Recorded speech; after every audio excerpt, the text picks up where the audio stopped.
அது மட்டுமில்லாமல் இந்த நாளிலும் இந்த சபையிலே இந்த வார்த்தையை பகிரும்படியாக கொடுத்த போதகர் ஐயா அவர்களுக்கும் மற்றும் மூவர் மற்றும் சபை மக்கள் உங்கள் யாவருக்கும் என்னுடைய நன்றி கலந்த ஸ்தோத்திரம்.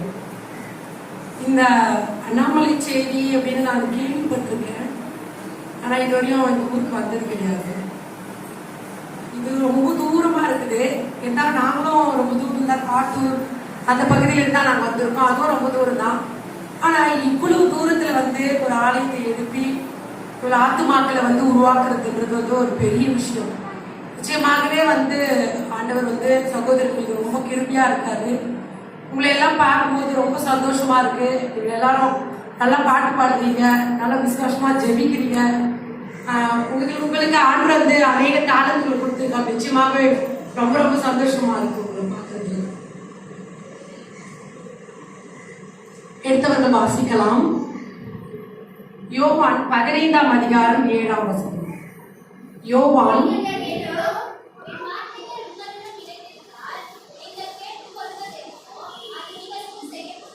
நீங்கள் என்னிலும் என் வார்த்தை உங்களிலும் நிலைத்திருந்தால் நீங்கள் கேட்டுக்கொள்வது எதுவோ அது உங்களுக்கு செய்யப்படும். ஹல்லேலூயா.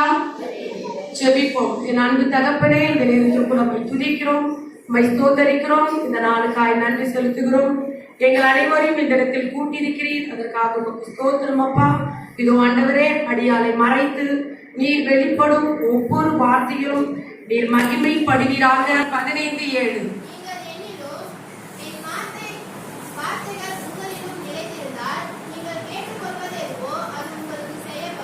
நீங்கள் என்னிலும் என் வார்த்தை உங்களிலும் நிலைத்திருந்தால் நீங்கள் கேட்டுக்கொள்ளுவது எதுவோ அது உங்களுக்கு செய்யப்படும்.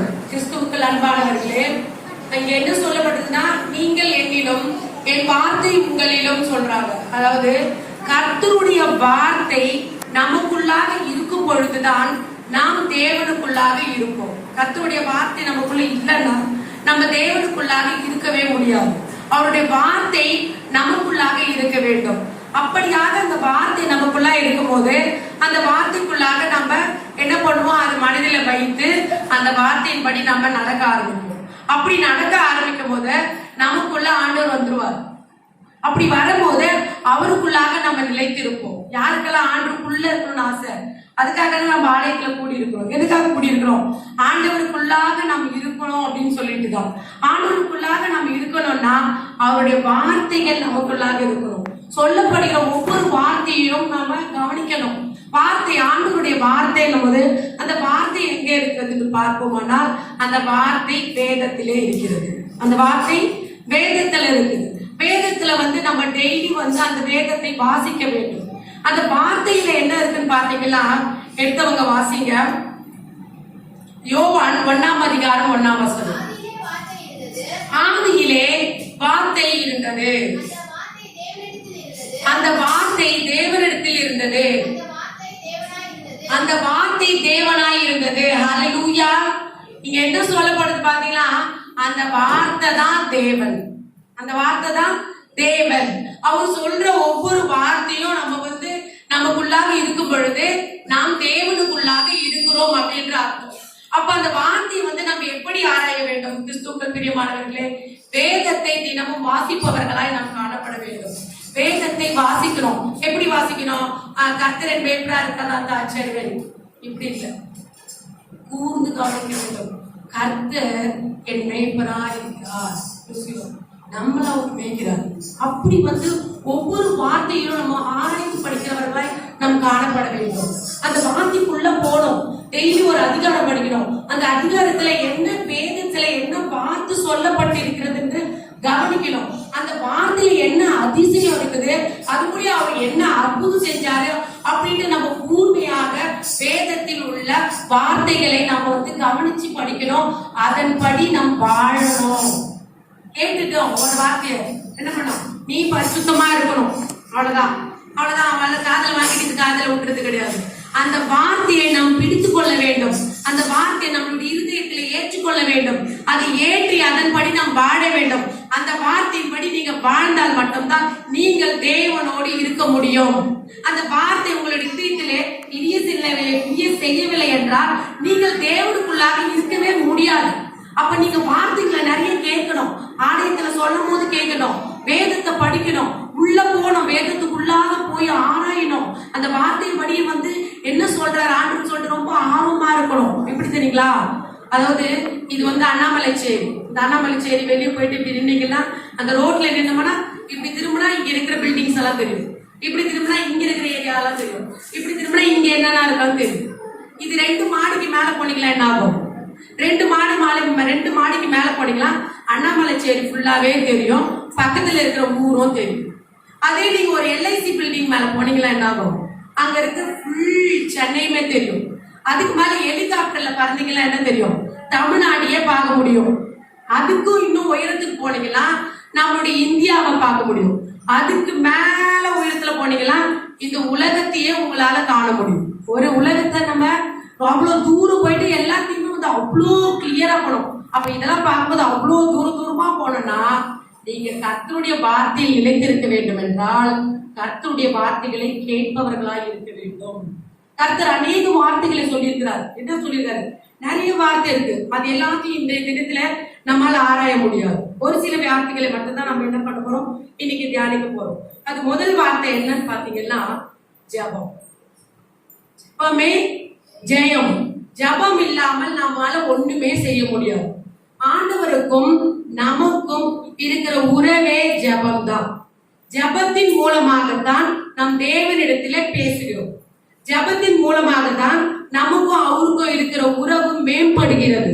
அந்த உறவினாலதான் நம்ம என்ன பண்றோம், ஆண்டவருக்குள்ள பேசுறோம். வேற எப்படி பேச முடியும்? நம்ம ஆண்டவர்கிட்ட ஜபத்தினால மட்டும்தான் நம்ம பேச முடியும். நமக்கு தேவையான காரியங்கள் எப்படி கேட்போம்? ஜபத்தின் வழியா கேட்போம். நம்ம ஜெபிக்க தான் ஆண்டவர் நம்மளோட வார்த்தைகள் அதிகமா கேட்பாரு. நம்ம என்ன கேட்டாலும் செய்வார். ஜபத்தினால நடக்காதது ஒண்ணுமே கிடையாது. ஜபத்தினால ஜெயிக்க முடியாத காரியங்கள் ஒண்ணுமே கிடையாது. ஆனா உங்களுடைய வாழ்க்கையில ஜபம் இல்லை என்றால், ஜபம் இல்லாத வாழ்க்கை செத்து போன வாழ்க்கை. ஜபம் கிறிஸ்துவ வாழ்க்கையில ஜபம் இல்லைன்னா நம்ம இருந்தும் இல்லாததற்கு சமம். அப்ப எப்படி நமக்கு ஜெபிக்கணும்னா நம்ம தினமும் ஆண்டவரோடு கூட பேசணும், ஆண்டவர் கூட ஜெபிக்கணும். முதல் கிறிஸ்துவர்களுக்கு ஒரு அடிப்படை அடையாளமே ஜபம். ஜபம் இல்லாத ஜீவியம் அவ்வளவுதான், முடிஞ்சிருச்சு. அதுக்கப்புறம் நம்ம என்னதான் உட்கார்ந்தாலும் சரி, என்னதான் பேசினாலும் சரி, என்னதான் நீ என்னதான் நீ கேட்டாலும் சரி, நடக்காது. நீ ஜெபித்தால் மட்டும்தான் உன்னுடைய வாழ்க்கையில எல்லா காரியங்களும் நடக்கும். ஜபம் என்னென்னலாம் செய்யும் தெரியுங்களா? பாருங்க, ஜபம் ஒரு நாளும் தோற்று போகாது. ஜபம் ஒரு நாளும் தோற்று போகாது. ஜபம் ஒரு நாளும் குறி தவறாது. ஜபம் நினைத்ததை சாதிக்கும். ஜபம் தேவ ஜனத்தின் ஆயுதம். ஜபம் சாத்தானை துரத்திவிடும். ஜபம் தேசத்தை பாதுகாக்கும். ஜபம் சபையை உயிர்ப்பிக்கும். ஜபம் கிறிஸ்துவர்களின் உயிர் நாடி துடிப்பு. ஜபம் கிறிஸ்துவர்களின் நாடி துடிப்பு. ஜபம் இல்லைன்னா நம்ம நாடி துடிப்பே இருக்காதுன்றோம். ஜபம் ஜெயத்தை உண்டாக்கும். ஜபம் பரிந்து பேசும். ஜபம் வல்லமை மிக்கது. ஜபம் நன்மையை உருவாக்கும். ஜபம் காரியங்களை மாற்றும். எவ்வளவு பெரிய விஷயங்களை செஞ்சுட்டு பாரு ஜபம். அப்ப ஜபத்தினால எதுவுமே சாதிக்க முடியாது கிடையாது. நம்ம முழங்கால நின்றுட்டு, இயேசுவே எனக்கு இது வேணும், இது நடக்கணும், இதெல்லாம் நான் ஜெயிக்கணும் அப்படின்னு நீங்க கேட்பீர்களானால் நிச்சயமாகவே ஜெபத்தினால் நீங்க ஜெயித்து விடலாம். ஜெபம் இல்லைன்னா நீங்க எதுவுமே செய்ய முடியாது. காலையில் எழுந்தவுடன் ஜெபிக்கணும், ஆண்டவர்கிட்ட நோக்கி அவர்கிட்ட கேட்கணும். அந்த அழுத பிள்ளைக்கு தான் பால் கிடைக்கும். அது மாதிரி நம்ம ஜெபிச்சாதான் ஆண்டவர்கிட்ட இருந்து பெரிய பெரிய அற்புதங்களையும் அடையாளங்களையும் பெற்றுக்கொள்ள முடியும். அப்ப நம்ம என்ன பண்ணணும்? ஜெபிக்கணும். யாரெல்லாம் பைபிள்ல ஜெபிச்சாங்க? நிறைய பேர் ஜெபிச்சாங்க. ஜெபிக்காதவங்க யாருமே கிடையாது, எல்லாருமே ஜெபிக்கலாம். ஆனா அதுல ஒரு சிலரை பத்தி நம்ம பார்ப்போம்னா, இப்ப தானியேல் ஜெபித்தார். என்ன ஜெபித்தாரு? எங்க போட்டாங்க அவரை? சிங்கக்கெபியில போட்டாங்க. தேவன் சிங்கத்தின் வாயை கட்டினார். காரணம் என்ன? தானியேல் ஜெபித்தார். ஹல்லேலூயா. சாத்ராக், மேஷாக், ஆபேத்நேகோ இவங்க 3 பேரையும் அக்னி சுவாலையில போனாங்க. போட்டாச்சு. போனதும் காலி ஆயிட்டாங்க. ஆனா அவங்க உள்ள போட்டாலும் அவரு என்ன பண்ண, அவங்க 3 பேரும் என்ன பண்ணல, அக்னி சுவாலையில அவங்க எரியல. அதற்கு காரணம் அவர்களுடைய மூவரின் ஜெபம். அது மட்டும் இல்ல, யோசுவா ஜெபித்தார், சூரியன் அப்படியே நின்றது. மோசே ஜெபித்தார், என்னாச்சு? செங்கடல் பிளந்துருச்சான். இதெல்லாம் பாசிபிளான ஒரு விஷயமே கிடையாது. ஆண்டவர் செய்த அற்புதங்களை பாத்தீங்களா? ஜெபத்தால் நடந்த விஷயங்களை நம்ம பார்ப்போமானால் என்ன ஒரு அதிசயமான ஒரு விஷயம். ஒரு கடலை பிளந்து அதுக்குள்ள டிராவல் பண்ணிட்டாங்க. எவ்வளவு பெரிய அதிசயம்! எப்படி நடந்துச்சு? ஜெபத்தால் நடந்தது. கிறிஸ்துவுக்குள் அன்பானவர்களே, இவர்கள் அனைவரும் ஜெபித்து இப்பேற்பட்ட அற்புதங்களை அவர்கள் கண்டிருக்கிறார்கள். ஆனால் நீங்களும் நானும் ஜெபித்தால் தேவன் எல்லா காரியங்களுடைய வாழ்க்கையில செய்வார். மனக்குறைவுகளை நீக்குவார். குடும்பத்துல கஷ்டம், பிரச்சனை எதுவாக இருந்தாலும் சரி, ஜெபிக்க வேண்டும். ஜெபம் தேவை. ஜெபித்தால் மட்டும்தான் நாம் தானியேலை போலவும், யோசுவா போலவும், மோசேவை போலவும் அநேக அற்புதங்களை நம்ம என்ன பண்ண முடியும்? காண முடியும். ஜெபிக்கணும். ஜெபத்தால மட்டும்தான் நம்ம வெல்ல முடியும். நம்ம கிறிஸ்துவர்களுக்கு அடையாளமே ஜெபம்தான். ஜெபிக்காம எதுவுமே நடக்காது. நிச்சயமா சொல்றேன். நீங்க ஜெபத்தில் குறைவுள்ளவர்களால் காணப்பட்டால் இன்றே நீங்கள் மனம் திரும்ப வேண்டும். என்ன பண்ணணும்? எதுக்குனாலும் ஜெபம் தான்.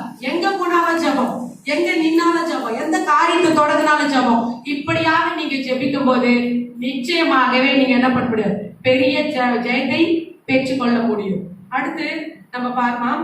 இப்போ அடுத்து நெக்ஸ்ட் நம்ம பார்க்க போறது முதல்ல நம்ம ஜெபத்தை பத்தி பார்த்தோம். அடுத்து பரிசுத்தன்ற வார்த்தையில பார்ப்போம். இப்போ பரிசுத்தம் பத்தி பாத்தீங்கன்னா, இப்ப பக்கத்து வீட்டு அக்கா சொல்லுவாங்க. என்ன சொல்லுவாங்க? மா, நீங்க என்ன பண்ணணும்? வீட்டுல அடக்கொடுக்குமா இருக்கணும், மாமியாருக்கெல்லாம் கீழ்படினும் சொல்லுவாங்க. ஆனா அந்த சிஸ்டர் என்ன பண்ண மாட்டாங்க? இந்த காரியத்தை செஞ்சிருக்க மாட்டாங்க. மனசு சொல்லுவான், கரெக்டா இருக்கணும், வேலையில நேர்மையா இருக்கணும் அப்படின்னு சொல்லுவான். ஆனா அவர் என்ன பண்ணுவாரு? அவர் எதுலையுமே செய்ய மாட்டார். உலகத்தார் மாதிரி கிடையாது நம்ம தேவன். நம்ம தேவன் அவரு எப்படி இருந்தாரோ அப்படிதான் உங்களை இருக்க சொல்றாரு. அவர் பரிசுத்தர். அவர் யாரு? பரிசுத்தர். பரிசுத்தம் இல்லாமல் ஒருவனும் தேவனை தரிசிக்க முடியாது. பரிசுத்தம் இல்லாமல் ஒருவனும் தேவனை தரிசிக்க முடியாது. பாருங்க, 1 பேதுரு 1:16.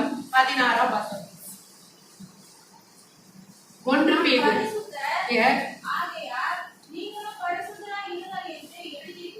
அல்லேலூயா. நான் பரிசுத்தர், ஆகையால் நீங்களும் பரிசுத்தராயிருங்கள் என்று சொன்னார். நம்ம தேவன் அவரு பரிசுத்தர். அதனாலதான் அவரு நம்மள பார்த்து என்ன சொல்றாரு? நீங்களும் பரிசுத்தமா இருங்கன்னு சொல்றாரு. அவருக்கு தகுதி இருக்குதானே? அப்போ அவரு பரிசுத்தர். அவரு பரிசுத்தரா இருக்கிறதுனால நம்மளையும் பரிசுத்தரா இருங்கன்றாரு. நம் தேவன் நம்மளுடைய அப்பா. அவரு பரிசுத்தர்னா அவருடைய பிள்ளைகளாகிய நாம் எப்படி இருக்க வேண்டும்? நாமளும் பரிசுத்தமாய் ஜீவிக்க வேண்டும். கலெக்டர் என்ன நினைப்பாரு? நம்ம பிள்ளைய எப்படியாவது கலெக்டர் ஆக்கணும்னு நினைக்கிறாரு. போலீஸ் என்ன நினைப்பாரு? நம்ம பையன் எப்படியாவது போலீஸ் ஆக்கணும்னு நினைப்பாரு. அதுக்கப்புறம் டீச்சர் என்ன நினைக்கிறாங்க? நம்மள மாதிரி ஒரு டீச்சரா இருந்தா போதும் அப்படின்னு நினைக்கிறாங்க.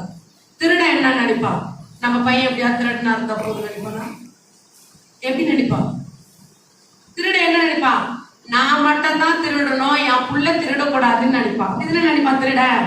அப்போ எல்லாருமே ஒரு மனுஷாரி, ஒரு மாம்சமான ஒரு மனிதர்களே தன்னுடைய பிள்ளைகள் தங்களை போல ஒரு நல்லவர்களாக மட்டும்தான் இருக்கணும்னு நினைக்கும் போது நம்ம தேவன் நினைக்க கூடாதா? அவர் நம்மளை பார்த்து என்ன சொல்றாரு? நான் பரிசுத்தப்பா, அதெல்லாம் நீங்களும் பரிசுத்தமா இருங்க அப்படின்னு சொல்றாரு. நம்ம பரிசுத்தத்தை பாதுகாத்துக் கொள்ள வேண்டும். எங்க இருக்குது பரிசுத்தம்? இப்ப இந்த நாட்களில எங்க ஒழுக்கம் கற்றுத்தரப்பட இடம் எது? பள்ளி, ஸ்கூல். ஸ்கூல்ல தான் ஒழுக்கம்னா என்ன பசங்களுக்கு சொல்லி தராங்க. அந்த பள்ளியிலே ஒழுக்கம் இல்லை. இப்போ எங்க பார்த்தாலும் பிரச்சனை. அப்படிப்பட்ட ஒழுக்கீனமான ஒரு இடமா வந்து இந்த உலகம் வந்து மாறிடுச்சு. எதுலையுமே பரிசுத்தம் கிடையாது. எப்படி பரிசுத்தமா ஜீவிப்பது? கர்த்தருடைய வார்த்தையில் நின்றால் மட்டும்தான் உங்களால பரிசுத்தமா ஜீவிக்க முடியும். தேவ வார்த்தையில நாம் நிலை நிற்ப வேண்டும். பரிசுத்தம் என்ற வார்த்தையை கேட்டுட்டு போயிடக்கூடாது. பரிசுத்தம் என்ற ஒரு வார்த்தை உங்களுடைய இருதயத்துக்குள்ள கிரியை செய்யும் பொழுதுதான் உங்களால பரிசுத்தமா இருக்க முடியும். எதுல பரிசுத்தம்? மனுஷனுக்கு முக்கியமா வேண்டியது பரிசுத்தம் கண்களில். எதுல பரிசுத்தம் கூட?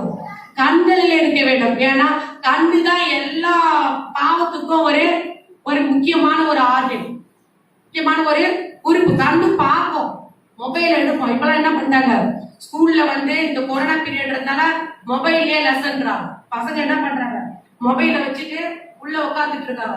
ஆனா பாடத்தை கவனிக்கிறாங்களா? தெரியாது.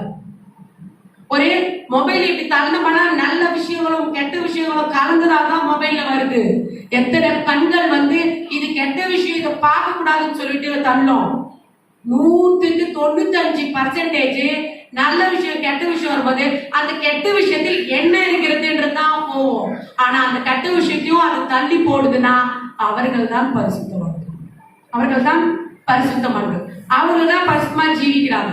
அப்படி பரிசுத்தமா உலகத்தாரால ஜீவிக்க முடியுமான்றதுதான் ரொம்ப கஷ்டம். ஏன்னா பரிசுத்தத்தை பற்றி அவர்களுக்கு எதுவுமே தெரியாது. ஆனா நம்முடைய தேவன் எப்படி பரிசுத்தமானவர். அவருடைய பிள்ளைகளாக நாம் எப்படி ஜீவிக்கணும்னு சொல்றாரு?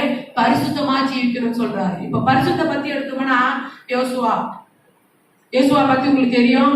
அவர் வந்து சகோதரர்களாக விற்கப்பட்டு அதுக்கப்புறம் ஒரு தேசத்துக்கு வந்து அதுக்கப்புறம் வந்து என்ன யோசோப் என்ன பண்ணாரு? ஒரு தேசத்துல இருந்து இன்னொரு தேசத்துக்கு வந்து விற்கப்பட்டாரு. அவர் வந்து போத்திபார் அவங்க கிட்ட போயிட்டு ஒர்க் பண்றாரு. அந்த ராஜா கிட்ட என்ன நடக்குது? அவரு மிகவும் சௌந்தரியமான ஒரு மனுஷன். ரொம்ப சௌந்தரியம்னா ரொம்ப அழகான ஒரு வாலிபர். அந்த ராஜாவுடைய மனைவி வந்து அவர் மேல கண்ணு போட்டாங்க. கண்ணு போட்டுட்டு என்ன பண்ணிட்டாங்க, அவர் வந்து நீ எனக்கு வேணும் அப்படின்னு சொல்லிட்டு அவங்க நினைக்கிறாங்க. ஆனா அவர் என்ன பண்ணாரு, அவருடைய ஆடையை வந்து கழட்டி விட்டுட்டு அந்த இடத்துல இருந்து ஓடுறாரு. ஏன் ஓடணும்? அவரு நினைச்சிருந்தா ஒருவேளை அந்த ராணியை வந்து நம்ம வந்து ஓகே அவங்க சொல்றதுக்கு ஓகே ஆகிட்டு இருந்தாருன்னா என்ன நடந்திருக்கும்? அவர் வந்து இவங்க 2 பேரும் சேர்ந்து அந்த ராஜாவை க்ளோஸ் பண்ணிட்டு இவரே வந்து அந்த தலைமைக்கு வந்திருக்கலாம். ஆனா அவர் என்ன பண்ணாரு, அந்த இடத்தை விட்டு ஓடிட்டார். ஏன்னா அவர் பரிசுத்தமாய் ஜீவிக்க வேண்டும் என்று நினைத்தார். அவர் யார் பாக்குறாங்க? ஏசு பாக்குறாரு. நம்முடைய தேவன் பரிசுத்தமானவச்சே, நம்ம எவனும் பரிசுத்தமா ஜீவிக்கலாம், நம்மளோட தேவனுடைய மனசு கஷ்டப்படுறாதா அப்படின்னு சொல்லிட்டு அவர் என்ன பண்றாரு, அந்த இடத்துல இருந்து ஓடுறாரு. அப்படி எத்தனை பேர் இன்னைக்கு ஓடுறோம். அவர் ஏன் ஓடினாரு? தேவனை நம்பினாரு. அவருடைய வார்த்தை அவருக்குள்ளாக கிரியை செய்தது. அதனாலதான் அவர் அந்த இடத்துல இருந்து என்ன பண்ணாரு, ஓடுனார்.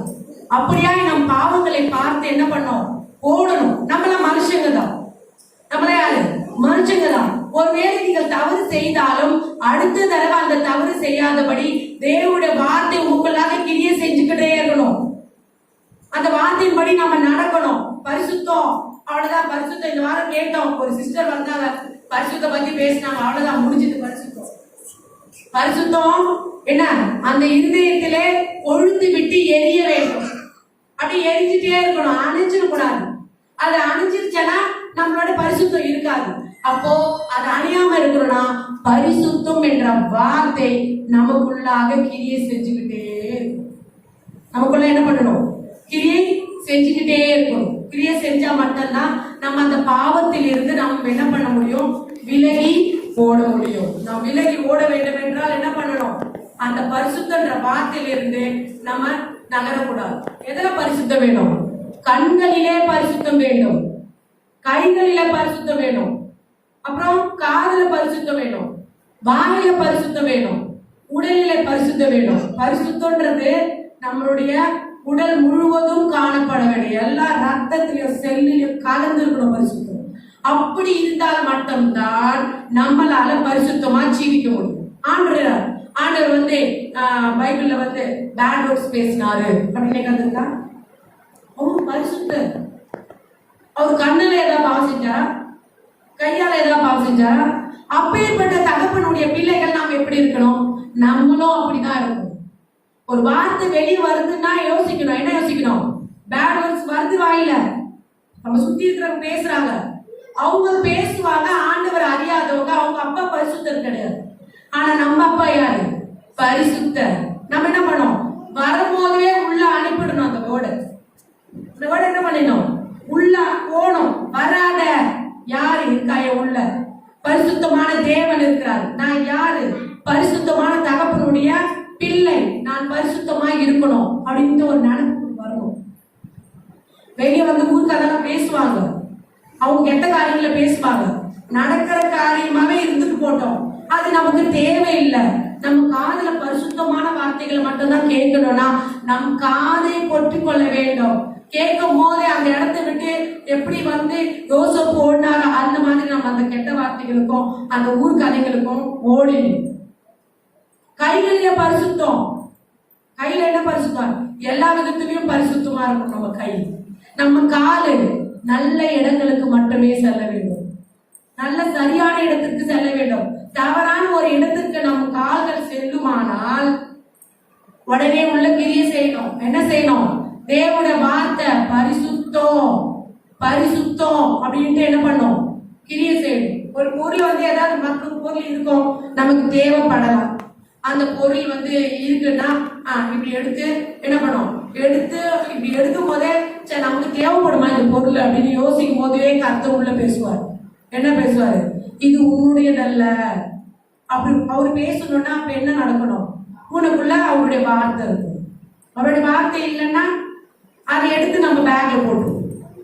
ஒவ்வொரு சின்ன சின்ன விஷயங்களிலும் நீங்கள் பரிசுத்தமாய் காணப்படுவீர்களானால் தேவன் உங்களோடு பேசுவார்.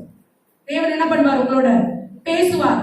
நீ உன்னை கைட் பண்ணுவார். நீ எங்க போனா உன்னை கைட் பண்ண, நீ இங்க போ அங்க போ, எல்லா விஷயம் இதை செய் இதை செய்யாத எல்லாமே அவர் உங்களுக்கு கைட் பண்ணுவார். அவர் கைட் பண்ணணும்னா அவருடைய பரிசுத்தம் என்ற வார்த்தை நமக்குள்ளாக கிரியை செய்ய வேண்டும். இதுக்கு முன்னாடி நம்ம எப்படியா இருந்திருக்கலாம், சின்ன சின்ன விஷயங்கள் தவறு செஞ்சிருக்கலாம். அது சரி பண்ணணும். நம்மளுடைய தவறுகளை சரி பண்ணணும்.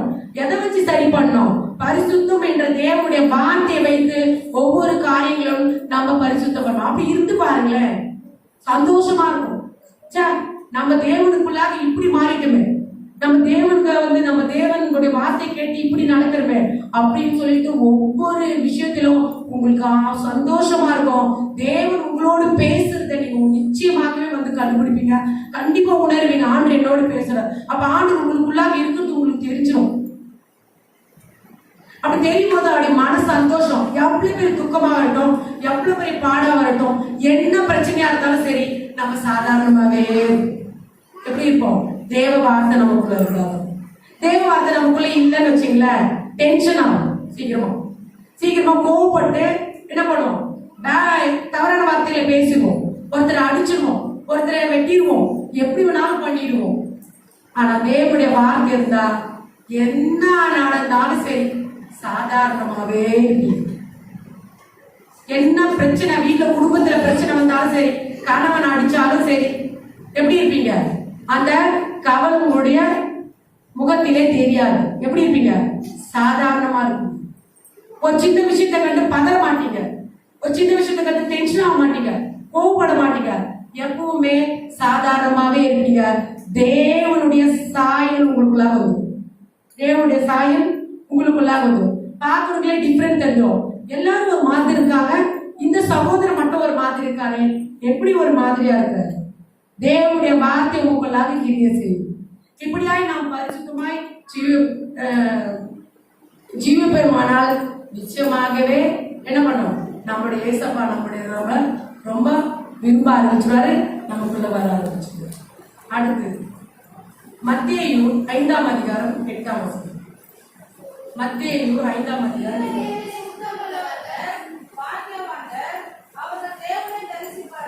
இருதயத்தில் சுத்தமுள்ளவர்கள் பாக்கியவான்கள், அவர்கள் தேவனை தரிசிப்பார்கள். அப்ப இருதயத்துல சுத்தம் இல்லைன்னா தேவனை தரிசிக்க முடியாது. வந்து என்னதான் இங்க உட்கார்ந்து இருந்தாலும் சரி, நீ என்னதான் பாட்டு பாடினாலும் சரி, நீ என்னதான் கவனிச்சாலும் சரி, உன்னுடைய இருதயத்திலே பரிசுத்தம் இல்லை என்றால் நீ தேவனை தரிசிக்க முடியாது. அப்ப நம்ம என்ன பண்ணணும்? பரிசுத்தமாய் ஜீவிக்கிறதுக்கு நம்ம ஒவ்வொரு காரியங்களையும் அடி பரிசுத்தம்ன்றது உங்களுக்குள்ளாக இருக்க வேண்டும். கிறிஸ்துவுக்கு இந்த காலகட்டத்தில் வாலிபர்களிடத்துல பரிசுத்தம் கிடையாது, வாலிபர்கள் மட்டும் கிடையாது, மனிதனிடத்துல பரிசுத்தம் கிடையாது. ஆனால் நாம் பரிசுத்தராக இயேசு கிறிஸ்துவின் பிள்ளைகளாகியால் நம்மிடத்தில் பரிசுத்தம் நிச்சயமாக இருக்க வேண்டும். அப்படியா இருக்கும் பொழுதுதான் நீங்க கேட்கிற காரியம் எல்லாமே ஆண்டவர் செஞ்சுருவாங்க. செய்யாத காரியம் ஒன்றுமே இருக்காது. அடுத்து பார்க்க போறோம் விசுவாசம். விசுவாசம் என்றால் என்ன? விசுவாசம் தான் நம்பிக்கை. நம்ம எல்லாமே விசுவாசிகள். ஏன் விசுவாசிகள்? ஆண்டவர் நம்ம எதிர பார்க்கணுமா? ஆனா இருக்காரு நம்புறோம், அதுதான் விசுவாசம். கிறிஸ்துவ வாழ்க்கையில விசுவாசம் என்பது மிக மிக அவசியம். எந்த காரியம் நடந்தாலும் சரி, நடக்குதோ இல்லையோ, அந்த காரியத்து மேல நம்ம என்ன வச்சிருந்தோம்? விசுவாசம் வச்சிருக்கோம். நம்ம என்ன பண்ணணும்? விசுவாசிக்கணும். தேவனை விசுவாசித்தாதான் நம்மளுடைய பிள்ளைகள். நம்ம விசுவாசிக்கிறதுனால தான் நம்ம விசுவாசிகள். நம்ம என்ன பண்றோம்? இங்க வந்து அவருடைய வார்த்தைகளை கேட்கிறோம், அதன்படி நம்ம ஜீவிக்கணும், அதன்படி விசுவாசிக்கணும். ஆண்டவர் நடத்துவார். இந்த விஷயம் எனக்கு வேணும், நடக்குமா நடக்காது அப்படி யோசிக்கூடாது. நடக்கும், அவ்வளவுதான் விசுவாசம். இந்த காரியம் நான் ஜெபிக்கிறேன், என்னோட எக்ஸாம்ல நான் பாஸ் ஆயிரும்னா நடக்கும், கண்டிப்பா ஆண்டவர் நடத்துவார். அதுக்காக படிக்காமே இருக்கக்கூடாது. நீயும் கொஞ்சம் அதுக்காக உழைக்கணும். அப்பதான் என்ன பண்ண முடியும்? பாஸ் பண்ண முடியும். நீ கொஞ்சம் உழைக்கணும், அதோட தேவனையும் விசுவாசிக்கணும். அப்படி விசுவாசித்தாதான் நம்ம என்ன பண்ண முடியும்? பெற்றுக்கொள்ள முடியும். ஒரு போதும் ஒரு சின்ன ஒரு துளி அளவு கூட அவிசுவாசம் கிறிஸ்துவருக்குள்ள இருக்கக்கூடாது. எப்பவுமே விசுவாசம். ஏதாவது ஒரு விஷயம் நடக்குதா, என்னோட சகோதரர் சொல்லுவார், ஏதாவது ஒரு விஷயம்னா அவர் வந்து என்னோட சகோதரர், அவர் சொல்லுவார், ஏதாவது சம்டைம்ஸ் நான் ஏதாவது பேசுவேன், என்ன எப்படி நடக்குது அப்படிங்கும்போது அவர் சொல்லுவார், அப்படியெல்லாம் பண்ணக்கூடாது, விசுவாசிக்கணும், எப்பவுமே விசுவாசிக்கணும். அப்பவே விசுவாசம் வந்துடும். அப்பவே என்ன வந்துடும்? விசுவாசம் வந்துடும். அப்படி வந்து நம்ம தேவனை விசுவாசிக்கணும். நம்ம தேவனை விசுவாசித்தோம்னால் நிச்சயமாகவே தேவனுடைய மகிமையை நாம் காண முடியும். அவருடைய மகிமை நாம் காண வேண்டும் என்றால் அவரை விசுவாசிக்க வேண்டும். மத்தேயு 21ஆம் அதிகாரம் 22ஆம் வசனம்.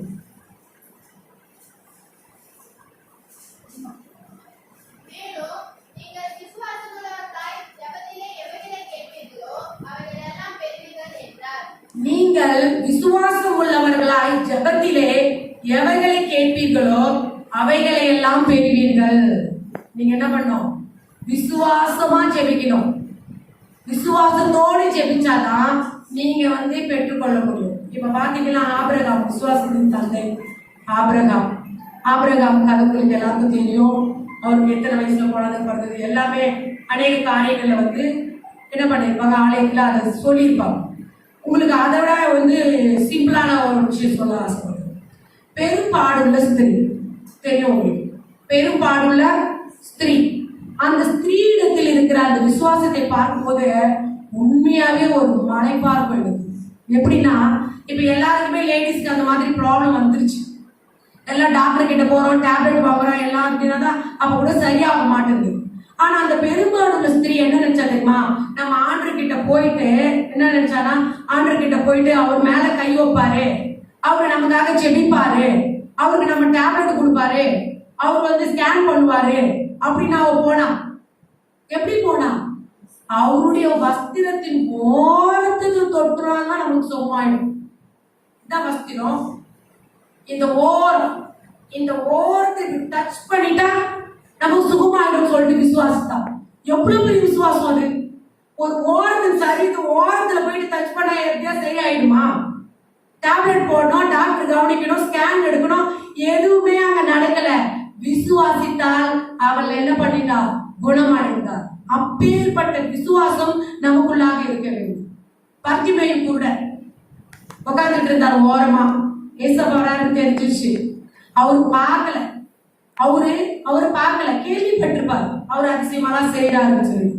கண்ணு தெரியல, குருடன். கண்ணு தெரியலன்னா எப்படி, அதாவது இப்படி கையை வச்சா அவனுக்கு கண்ணு தெரிஞ்சிடும்னு சொல்லிட்டு விசுவாசிச்சான். கண்ணு அப்படி பெற்ற முடியுமா? இப்ப ஏதாவது கண்ணு தெரியலன்னா அந்த மாதிரி கண்ணு கிடைச்சிருமா நமக்கு? ஐ டொனேஷன் பண்ணணும். ஒருத்தர் என்ன பண்ணணும், ஒருத்தர் வந்து இன்னொருத்தர் வந்து கண்ணு வந்து கொடுக்கணும், அதை ஆப்ரேட் பண்ணணும், அதுக்கப்புறம் அந்த ஆப்ரேஷன் சக்சஸ்ஃபுல்லா ஆகணும், அப்பதான் கண்ணு தெரியும். ஆனா பர்த்திமேயுவோட விசுவாசம் எப்படி விசுவாசம், அவரு தொட்டாருன்னா கண்ணு தெரிஞ்சிடும் சொல்லிட்டு தேவன் என்ன பண்ணாரு, தொட்டாரு, என்ன ஆயிடுச்சு, அவருக்கு கண்ணு தெரிஞ்சிருச்சு.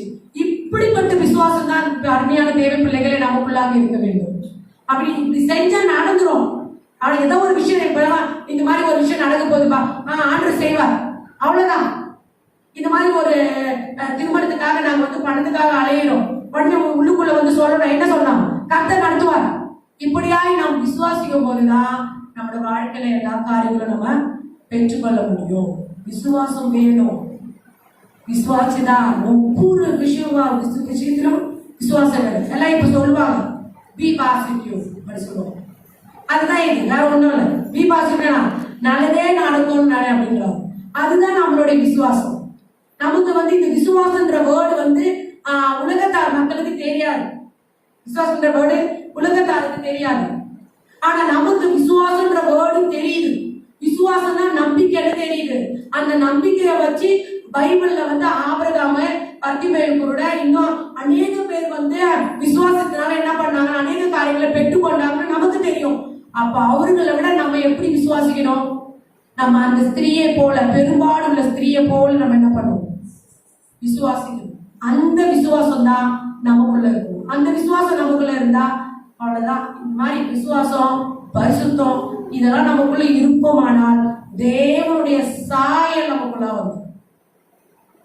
தேவனுடைய சாயல் நமக்குள்ள வரும். எல்லாரும் நம்ம தேவனை போல இருக்கணும்னு ஆசைப்படுறோம், ஆனா இருக்க முடியும். அதுக்கு இருக்கணும்னா என்ன பண்ணுவோம், தேவனுடைய வார்த்தையில் நாம் நிலைநிற்க வேண்டும். அவருடைய வார்த்தை ஒவ்வொன்றா கேட்கணும். அடுத்த வார்த்தை என்னன்னா, நம்ம வந்து இப்போ இந்த 3 வார்த்தை பார்த்தோம். நாலாவது ஒரு வார்த்தை வரைக்கும் நீங்கள் நீதியா இருக்கணும். இன்னும் நிறைய விஷயங்கள் இருக்கு. நீதிமான்களா இருக்கணும், அப்புறம் கோபப்படாம இருக்கணும், தாழ்மையா இருக்கணும். இந்த மாதிரி வார்த்தைகள் நிறைய இருக்கு. ஆனா அந்த வார்த்தைப்படி நம்ம வாழணும். மன்னிக்கிறோமா? நம்ம வாழ்க்கையில மன்னிப்பு இருக்கா? மன்னிப்பே கிடையாது. ஸ்கூல்ல ஒரு பையன் வந்தான், உட்காந்துட்டே இருந்து ஏதோ தப்பு பண்ணான். பெரியசெல்லாம் கிடையாது, ஒரு சாதாரண தப்பு. போயிட்டு எதுக்குடா இப்படி பண்ற அப்படின்னு கோபமா போயிட்டு, ஏன்டா இது மாதிரி பண்ற அப்படின்னு சொல்லிட்டு கேட்ட உடனே தெய்வமே என்ன மன்னிச்சிரு காலில் விட்டான். தெய்வமே மன்னிச்சிரு அப்படின்னு காலில் விட்டான். காலில் விடு. அந்த ஹை பிரஷர்ல வந்த நானு அவன் அப்படி சொன்ன உடனே சிரிப்பு வந்துருச்சு.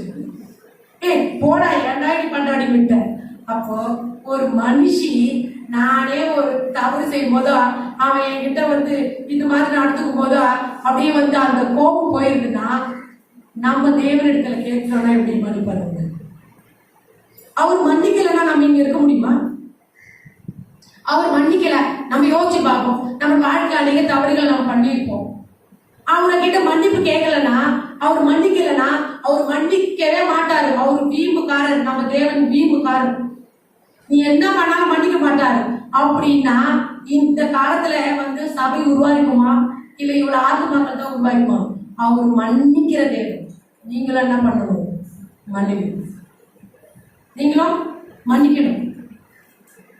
ஏன்னா ஏதாவது தப்பு பண்ணிட்டாங்கன்னா அது ஒரு பெருசா ஆகிடக்கூடாது.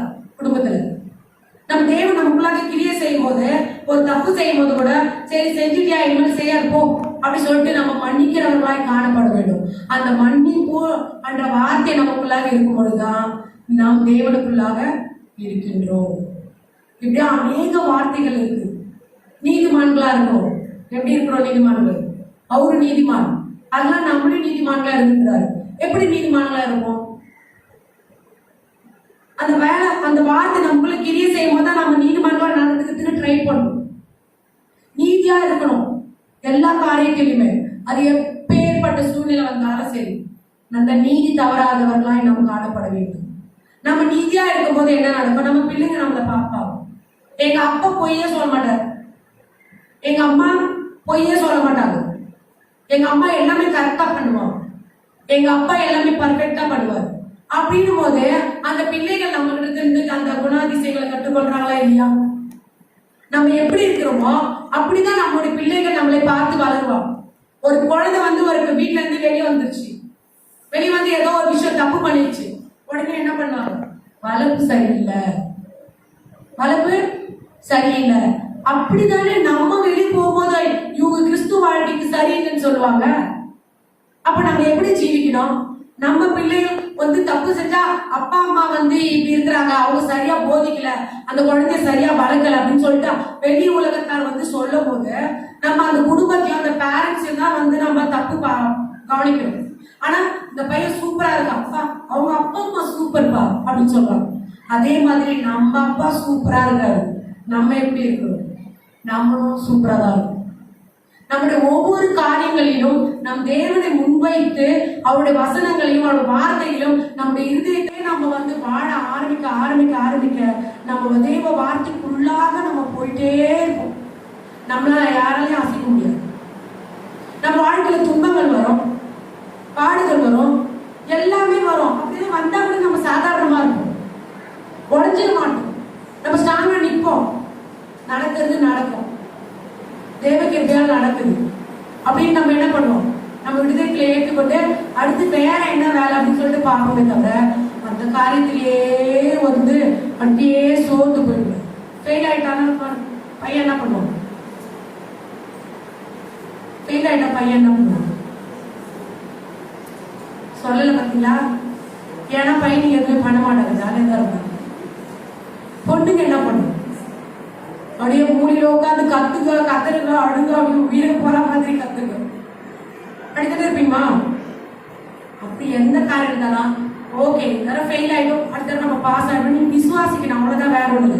அந்த விசுவாசம் தொடர்ந்து வந்துகிட்டே இருக்கணும் நமக்குள்ள. எப்படி வந்து கிணறு தோண்ட தோன்ற வந்து தண்ணி வந்துகிட்டே இருக்கும், அந்த மாதிரி நம்முடைய வாழ்க்கையில பரிசுத்தம் எப்பவுமே இருந்துகிட்டே இருக்கணும். அடுத்து வந்து விசுவாசம் நமக்குள்ள இருந்துகிட்டே இருக்கணும், நம்பிக்கை நமக்குள்ள இருந்துகிட்டே இருக்கணும், ஜபம் நமக்குள்ள இருந்துகிட்டே இருக்கணும்.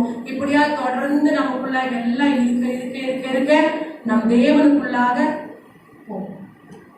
நம் தேவனுக்குள்ளாக போகும்போது எதெல்லாம் நம்ம கேட்கிறோமோ அதெல்லாம் கர்த்தர் தந்துருவார். எது தரலையோ அது தேவனுக்கு விருப்பமில்லாத காரியம். ஒருவேளை ஜெபிப்போம், நம்ம 1 வருஷமா ஜெபிச்சிருப்போம், 2 வருஷமா ஜெபிச்சிருப்போம், அந்த காரியம் வாழ்க்கையில நடைபெற்று இருக்காது. உடனே என்னப்பா நாங்க எவ்வளவு நேரம் ஜெபிக்கிறோம்டா? நீ புரிந்து கொள்ள வேண்டும், தேவன் ஏற்ற நேரத்தில் ஏற்ற காரியங்கள் உன்னோட வாழ்க்கையில நடத்துவார். அதுக்கிட்டு கொஞ்சம் டைம் எடுப்பார். கேட்டதெல்லாம் நடத்தணும் கிடையாது. ஒரு காரியம் நடக்கலைன்னா ஆண்டவர் அதை நடத்துவார். அவர் என்னைக்கு நடத்துறாரோ, என்னைக்கு இந்த காரியம் என்னோட பிள்ளைக்கு கொடுத்தா நல்லா இருக்குமோ அன்னைக்கு அந்த காரியத்தை ஆண்டவர் என்ன பண்ணுவாரு? உங்களுக்கு கொடுப்பாரு. அதை நினைச்சு நீங்க சோர்ந்து போயிடக்கூடாது. செபிக்கணும், தொடர்ந்து அவர் தரவரையும் நம்ம செபிக்கணும். ஜெபிக்க ஆண்டவர் உண்மையாவே நம்ம மேல என்ன பண்ணுவாரு? கருணூலர் ஆயிடுவார். அவர் வந்து பெரிய வந்து பணக்காரங்களுக்கு ஆண்டவர் நம்ம இந்த உலகத்துல வந்தாரு, லட்சாதிபதிகளுக்காக வந்தாரு, பாவிகளுக்காகவும் ஏழைகளுக்காகவும் தான் இந்த உலகத்துல வந்தார். நம் தேவன் அப்படி இருக்கும் போது நம்மளும் இறங்க வேண்டும், நம்மளும் மற்றவர்களுக்கு உதவி செய்ய வேண்டும். நம்மளும் வந்து என்ன பண்ணணும்?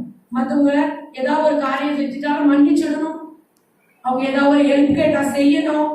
நமக்குள்ளாக ஒரு இயேசு கிறிஸ்துவை மற்றவர்கள் காண வேண்டும். அப்படி நம்ம வாழணும்னா நம்ம தேவனுடைய வார்த்தையில் நிலை நிற்க வேண்டும். எல்லாமே அழிஞ்சிடும் இந்த உலகத்துல, எல்லாமே அழிஞ்சிடும். எது அழியாது தெரியுமா? மார்க் 13:31. மார்க் 13ஆம் அதிகாரம். ஹல்லேலூயா. வானமும் பூமியும் ஒழிந்து போகும், என் வார்த்தையோ ஒழிவதில்லை என்றார். ஒழிந்து போவதில்லை. வானமும் பூமியும் கூட போயிடுமா, ஆனா எது ஒழியாது? தேவனுடைய வார்த்தை ஒழியாது. அப்போ அந்த வார்த்தை ஒழியாத வார்த்தை நமக்குள்ளாக இருக்குமானால் நாம வந்து எப்படி இருப்போம்? ஆசீர்வாதமா இருக்கும். எனக்கு ஆசீர்வாதம் வேணும், அதுக்காக நம்ம வந்திருக்கோம். ஆசீர்வாதமே எனக்கு வேணான்ற யாராவது இருக்கீங்களா? இல்லையா? ஆசீர்வாதம் வேணும். அந்த ஆசீர்வாதம் நமக்கு வேணும் என்றா ஆண்டவருடைய வார்த்தையில நாம் நிலை நிற்க வேண்டும். அப்படி நிலை நின்னா மட்டும்தான் நம்ம ஆசீர்வாதங்களை பெற்றுக்கொள்ள முடியும். இப்படிப்பட்ட காரியங்களை நமக்குள்ள இருக்கும் போதும், ஜபம் இருக்கும் போதும், பரிசுத்தம் இதெல்லாம் நம்மளுடைய வாழ்க்கையில இருக்கும்பொழுது என்ன நடக்கும்? கர்த்தருடைய வார்த்தையில நாம் நிலை நிற்கும் பொழுது நாம் கோபப்பட மாட்டோம். கர்த்தருடைய வார்த்தையில நிலை நிற்கும் போது நாம் நீதிமான்களா இருப்போம். கர்த்தருடைய வார்த்தையில நம்ம நிலை இருக்கும் போது பரிசுத்தமா இருப்போம். கர்த்தருடைய வார்த்தையில இருக்கும் போது விசுவாசமா இருக்கும். கர்த்தருடைய வார்த்தையில இருக்கும் போதே எல்லாமே நம்ம இருக்கும். அப்பேற்பட்ட தேவனுடைய வார்த்தையில் நாம் நிலை நின்று கர்த்தரை நாம் எப்பொழுதும் நம்முடைய பரிசுத்த தேவனுக்கு எதிராக எதுவும் நம்ம செய்யாதபடி ஒவ்வொரு நாளும் எல்லா வார்த்தைகளும் நம்ம கை கொண்டு அதன்படி நாம் வாழ்வோமானால் நிச்சயமாகவே கர்த்தர் தாமே உங்களையும் உங்கள் குடும்பங்களையும் ஆசீர்வதிப்பார். ஆமென். செபிப்போம். அன்பே சுவாமி ஸ்தோத்திரம். 14 கூட ஆண்டவரே தேவனுடைய வார்த்தைகளை நாங்கள் தியானித்தோம். இந்த ஒவ்வொரு வார்த்தைகளும் ஆண்டவரே ஸ்தோத்திரம் எங்களுடைய இருதயங்களில் ஆண்டவரை கிரியை செய்யட்டும். அதன்படி நாங்கள் வாழணும், அதன்படி நாங்கள் நடக்கணும். அப்பா இதோ நீ பரிசுத்தரா இருக்கிறனால ஆண்டவரே நாங்களும் பரிசுத்தமா ஜீவிக்க வேண்டும். ஆண்டவரே நாங்கள் ஜபத்திலே தரித்திருக்க வேண்டும். அப்பா நாங்கள் மற்றவர்களை மன்னிக்க வேண்டும். ஆண்டவரே இன்னுமாய் தகப்பனே ஸ்தோத்திரம். அப்பா ஒவ்வொரு காரியங்களும் நாங்கள் ஆண்டவரை நிலை நிற்கிறவர்களாய் காணப்படும் பொழுது நிச்சயமாகவே ஆண்டவரை நீர் எங்களோடு கூட இருப்பீரப்பா. ஆண்டவரே உங்களுடைய வார்த்தையில் ஆண்டவரே நாங்கள் நிலை நிற்கும் போது ஆண்டவரே நாங்கள் உங்களுக்குள்ளாக நிலை நிற்பதை பார்க்கிறோம். எப்பொழுதும் நாங்கள் வார்த்தைக்குள்ளாக இருக்கணும். ஆண்டவரே நாங்களும் உமக்குள்ளாக இருக்கணும். உங்களின் கிருபை பாராட்டும் ஒவ்வொருவரையும் ஆசீர்வதியும். மீதியான நேரத்துக்கு உங்களுடைய கருத்து வைத்து காட்டுகிறேன். ஜபங்கள் எங்கள் நல்ல பிதாவே. ஆமென்.